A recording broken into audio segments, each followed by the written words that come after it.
Hello दोस्तों, स्वागत है आप लोगों का आपके अपने YouTube चैनल मैथ्स की नई दुनिया में। दोस्तों, आज के इस वीडियो में हम एक सीरीज आज से स्टार्ट कर रहे हैं जो क्या है कि 10 क्लास के एग्जाम में आज तक जितने भी ऑब्जेक्टिव क्वेश्चन पूछे गए हैं, ये सारे ऑब्जेक्टिव क्वेश्चन को मैं एक एक करके डिस्कस करा रहा हूँ। और इससे आपको फायदा क्या होगा? तो फायदा ये होगा कि आपको पता चलेगा कि किस लेवल का क्वेश्चन पूछा जाता है। उसके बाद दूसरी फायदा ये होगी कि कौन सा क्वेश्चन कितना बार पूछा गया है। उसके बाद एक फायदा ये होगा कि इससे आपको पता चलेगा, आपकी तैयारी बहुत अच्छी हो जाएगी और पिछले साल का ऑब्जेक्टिव क्वेश्चन भी इस साल हमेशा से आता रहा है। तो इस सारे फायदाओं को देखते हुए आपको सभी सब्जेक्ट का मैथ, हिंदी, संस्कृत, इंग्लिश, विज्ञान और सामाजिक विज्ञान का एक एक करके कराऊंगा। तो आप लोग वीडियो को ध्यान से देखिएगा और दोस्तों को शेयर जरूर कीजिएगा। तो चलिए आज का स्टार्ट करते हैं, जिसमें हम ले रहे हैं 2011 विज्ञान के। आप किसी भी बोर्ड से हैं, किसी भी बोर्ड से सिलेबस आपको पढ़ना तो एनसीईआरटी ही है। तो समझिए एनसीईआरटी के बेस पे हम ऑब्जेक्टिव क्वेश्चन करवा रहे हैं जो आपको सभी एग्जाम के लिए 10th क्लास के बहुत ही इंपॉर्टेंट है, या आईटीआई पॉलिटेक्निक का भी एग्जाम देते हैं तो बहुत जरूरी है। चलिए अब वीडियो को स्टार्ट करते हैं। देखिए, उस समय 2011 में ग्रुप ए में 60 अंक का होता था, जिसमें क्या होता था 15 ऐसे क्वेश्चन पूछे जाते थे, एक लाइन वाला, और 20 जो था मल्टीपल चॉइस वाले। ये अभी भी सीबीएसई बोर्ड में पूछा जाता है। तो चलिए पहला क्वेश्चन है आज का, वह कौन सी धातु है जिससे चाकू की सहायता से काटा जा सकता है। तो उस धातु का नाम लिखना है पहले में कि कौन सी धातु है जिसको चाकू की सहायता से काट सकते हैं। तो उसका नाम है सोडियम, को आप चाकू की सहायता से काट सकते हैं, और पोटेशियम। ठीक है, तो इसका आंसर ये हो गया। अगला क्वेश्चन क्या है कि हीरा किस तत्व का अपरूप है। तो हीरा जो है वो किसका, कार्बन का अपरूप है। कार्बन का अपरूप कौन कौन होता है, हीरा और ग्रेफाइट दोनों होता है। 3 नंबर क्वेश्चन है, आवर्त सारणी के प्रथम वर्ग के एक तत्व का नाम लिखे। आवर्त सारणी के प्रथम वर्ग के एक तत्व का नाम लिखे। तो देखिए प्रथम वर्ग जो ऐसे ऐसे लाइन आया है ना, उसको कहते हैं।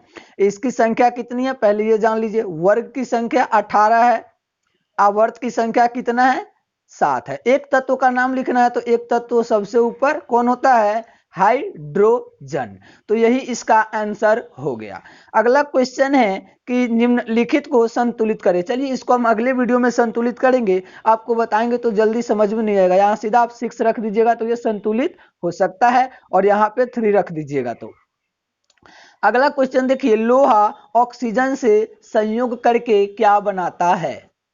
तो लोहा ऑक्सीजन से संयोग करके लौह ऑक्साइड बनाता है। क्या बनाएगा, लौह ऑक्साइड। आपको पता है जब कोई धातु ऑक्सीजन से अभिक्रिया करती है तो धातु ऑक्साइड बनाती है। अगला क्वेश्चन, सॉरी ये 5 नंबर था, 5, 4 तो हम बनाए नहीं है, ये 5 था। अब 6 नंबर में हम लोग आते हैं। हरे पौधे में किस घटक के अभाव में प्रकाश संश्लेषण संभव नहीं है। हरे पौधे में किस घटक के अभाव में प्रकाश संश्लेषण संभव नहीं है।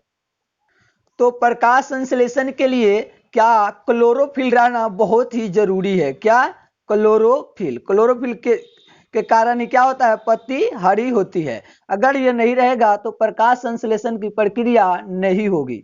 अगला क्वेश्चन है, दो तंत्रिकाओं के मध्य खाली स्थान को क्या कहते हैं। दो तंत्रिकाओं के मध्य खाली स्थान को क्या कहते हैं। तो जो तंत्रिका के बीच ऐसे ऐसे बना हुआ होता है ना, इसके दो के बीच जो खाली जगह होती है उसे सिनेप्स कहते हैं, या सिनेटिक द्वार भी कहते हैं। अगला क्वेश्चन है आपका कितना नंबर, अब आ गया 8 नंबर, कि मनुष्य में चीनी के पाचन में कौन हार्मोन सहायक है। तो इसका आंसर हो जाएगा, मनुष्य में चीनी के पाचक में इंसुलिन हार्मोन सहायक है। कौन सा, तो इंसुलिन। 8 का आंसर हो जाएगा। 9 नंबर देखिए, मनुष्य के कोशिका में गुणसूत्र की संख्या कितनी है। तो चाहे पुरुष हो चाहे महिला हो, दोनों तो मनुष्य ही है, तो दोनों में गुणसूत्र की जो संख्या होती है 46 या 23 जोड़े आप बिल्कुल सही जवाब दे सकते हैं। अगला क्वेश्चन है, श्वसन कैसी रासायनिक अभिक्रिया है। उष्माक्षेपी है या उष्मा शोषी है। या दहन है या संयोजन है। तो श्वसन जो है ना, ये दहन अभिक्रिया है। दहन का मतलब होता है ऑक्सीजन लेकर। तो श्वसन अभिक्रिया में क्या होती है, ऑक्सीजन हम लोग लेते हैं और हमारे शरीर में सारा काम होता है, फिर CO2 छोड़ते हैं। तो यही क्या हो जाएगा, दहन। 11 नंबर क्वेश्चन है, ओम के नियम में किसका मान अचर रहता है। तो आपको पता होगा ओम के नियम में क्या कहते हैं, निश्चित ताप पर, यानी कि ताप नहीं बदलना चाहिए, तो ताप का मान अचर रहता है। 11 का आंसर हो जाएगा ताप। चलिए 12 नंबर क्वेश्चन देखिए, विद्युत शक्ति का एसआई मात्रक क्या होता है। विद्युत शक्ति का एसआई मात्रक क्या होता है, तो इसका आंसर हो जाएगा वाट। विद्युत शक्ति का एसआई मात्रक वाट होता है। उसके बाद क्वेश्चन है कि स्पष्ट दृष्टि की न्यूनतम दूरी क्या है। न्यूनतम मतलब कम से कम दूरी क्या होता है, तो स्पष्ट मतलब साफ देखने की। तो साफ देखने की जो दूरी होती है ना, कम से कम 25 सेंटीमीटर होना चाहिए। और ज्यादा से ज्यादा तो आप आसमान देख लीजिए, सूरज देख लीजिए, चंद्रमा देख लीजिए, तारा देख लीजिए, यानी कि अनंत होता है। तो यहां पूछा है स्पष्ट दृष्टि की न्यूनतम दूरी, तो न्यूनतम दूरी 13 का आंसर हो जाएगा 25 सेंटीमीटर। बहुत इंपॉर्टेंट क्वेश्चन है, आपको एक एक करके करवा रहे, देखिएगा कितना बार पूछा हुआ क्वेश्चन सब है।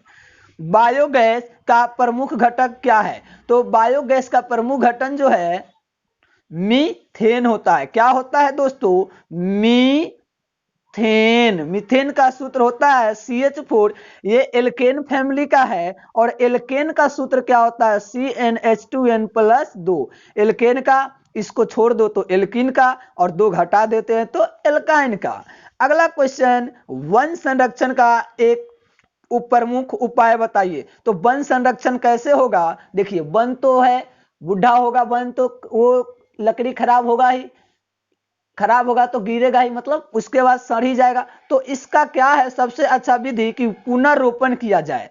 क्या किया जाए, पुनर्रोपण। यहां देखिए पुनर्रोपण किया जाए। और आप लोगों को 15 का 15 ऑब्जेक्टिव क्वेश्चन मिल गया। इसके 20 जो है वो मल्टीपल चॉइस है। ये तो हो गया कि एक लाइन वाला आंसर था, और 20 जो है मल्टीपल चॉइस है, जो मैं आगे दिखाऊंगा। पहले आंसर आप सबको यहाँ पे देख लीजिए। यहाँ पे क्वेश्चन पहले दिखा देता हूं, देख लीजिए, साथ में आंसर भी लिखा हुआ है, ठीक है। और यहाँ पे 12 तक क्वेश्चन आपको दिख रहा है, 12 तक आंसर देख सकते हैं 5 से, ठीक है। 5 का आंसर यहाँ पे मैंने लिख दिया था, 5 से 12 तक। फिर आपको 15 तक क्वेश्चन पहले देख लीजिए, और देख लीजिए ये अंदर, ठीक है। ये हो गया आपका आंसर जो यहाँ पे लिखा हुआ है। तो आई होप कि आपको समझ में आया होगा। तो इसी तरह मैं अब ग्रुप बी वाला कराऊंगा। ग्रुप बी में मल्टीपल चॉइस क्वेश्चन है जो आपको बता देता हूं। तो ग्रुप बी में ऐसा क्वेश्चन मिलेगा जो आपको अगले वीडियो में कराऊंगा, और आप लोगों को जल्दी पूरा का पूरा कवरेज करा दूंगा। एग्जाम में बहुत ही अच्छे नंबर लाएंगे। अगर सिर्फ आप अभी तक कुछ भी नहीं पढ़ी, सब्जेक्टिव क्वेश्चन को देखते हैं, तो भी आपका नंबर बहुत ही अच्छा आ सकता है। सब्जेक्टिव के लिए भी वीडियो लाऊंगा। कोई अगर आपको प्रॉब्लम है तो मैं एक नंबर देता हूं, उस नंबर पे सिर्फ व्हाट्सअप करना है। यही नंबर है 7065354310, 7065354310। सिर्फ व्हाट्सअप कीजिएगा, कॉल नहीं लगाइएगा। तो आपसे मिलते हैं अगले वीडियो में, तब तक के लिए आप लोगों का बहुत बहुत धन्यवाद।